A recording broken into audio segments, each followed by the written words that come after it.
একটা কথা আছে জানো তো, morning choose the day. But আমার মনে হয় প্রত্যেকটা মর্নিং কিন্তু সারা দিনটা সবসময় বলে দিতে পারে না যে কেমন যাবে বা কেমন কাটবে। Hi, this is Mouli, welcome back to my another blog and thank you so much for visiting my channel and page too. আজকে একটা অদ্ভুত দিন কাটালাম। সকাল থেকে একরকম প্ল্যানিং নিয়ে উঠেছিলাম, তাড়াতাড়ি করে স্নানও করেছি, ড্রায়ার দিয়ে হেয়ারও ওয়াশ করে নিয়েছি, শুকিয়ে নিয়েছি, সব কিছু কমপ্লিট করে পুজো দিয়ে নিচ্ছিলাম। দেন আমার প্ল্যানিং ছিল অফিসে যাব, বাট হঠাৎ করেই জানতে পারলাম আমার যাওয়ার দরকার নেই। তো সেসব আর এই ব্লগে শেয়ার করছি না। তবে হ্যাঁ, মিষ্টিটার কথা বলি। মিষ্টিটা হচ্ছে আমাদের বহরমপুরের ভাকরির একটা খুবই ফেমাস দোকান থেকে আনা। তাই সমস্ত ঠাকুরকে এই মিষ্টিটা দিয়ে পুজো দিলাম। যেহেতু অফিসে যাওয়া আর হলো না, ফলে প্রচণ্ড বেশি নেগেটিভ হয়ে গেছিলাম সাডেনলি। তো মনটাকে ডাইভার্ট করার জন্য আমার বুক রিডিং বা এরকম টুকিটাকি কিছু হবিস আছে যেগুলো করলে মন ভালো হয়ে যায়, একটু অ্যাটলিস্ট মোটিভেটেড লাগে, পজিটিভ লাগে। তো এই বইটা আমি বহু বছর আগে 2-3 বার পড়েছি, বাট অনেক বছর পরে আবার এটাই পড়তে ইচ্ছে হলো। আর কুলফিকে জল খাওয়ার জন্য সেধে সেধে পাগল হয়ে গেছে, ও খেলছে। উষ্ণ গরম জল একটু ওকে খাওয়ানোর চেষ্টা করছি।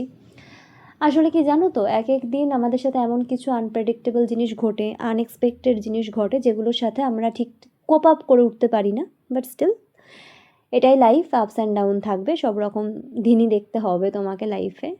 আজকে যার তুমি প্রিয়, কালকে তার তুমি সব থেকে অপ্রিয় হয়ে যেতে পারো। যখন তখন তোমার সাথে যে কোনো কিছু হতে পারে, সেটা লাইফে বা প্রফেশনের ক্ষেত্রে। এনিওয়েজ, সেগুলো ডিটেলসে শেয়ার করতে পারবো না, পারছিও না। তারপর নিজের কিছু পার্সোনাল কাজ করলাম, এডিটিংসের কাজগুলো কমপ্লিট করে লাঞ্চে বসলাম। একদমই খেতে ইচ্ছে করছিল না আমার, কারণ আমি খুবই ইচ্ছে ছিল আজকে অফিসে বেরোবে, বাট সেটা আমার হলো না। ভেজিটেবল স্যুপ ছিল আজকে লাঞ্চে, তো এটা আমার খুবই ফেভারিট। এনিওয়েজ, বোর হয়ে গেছিলাম, মুড অফ হয়ে গেছিলো। ইতিমধ্যে মারা একটু বেরোচ্ছিলো একটা কাজে, খুবই ইম্পর্টেন্ট। মা আর বাবা গেল 3:30 মতন বাজছিল তখন। কুলফিকে নিয়ে আমি থাকলাম বাড়িতে।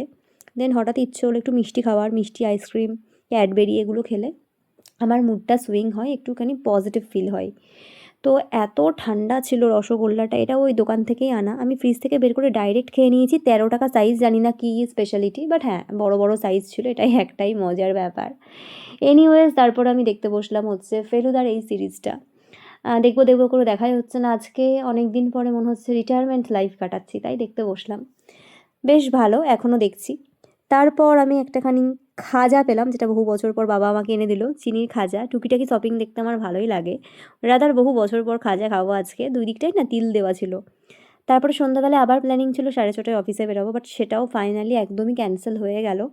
কি কেন, আমি এত কিছু বলার মতন সিচুয়েশানে নেই, বাদই দাও ওগুলো। তো বাড়িতেই ছিলাম।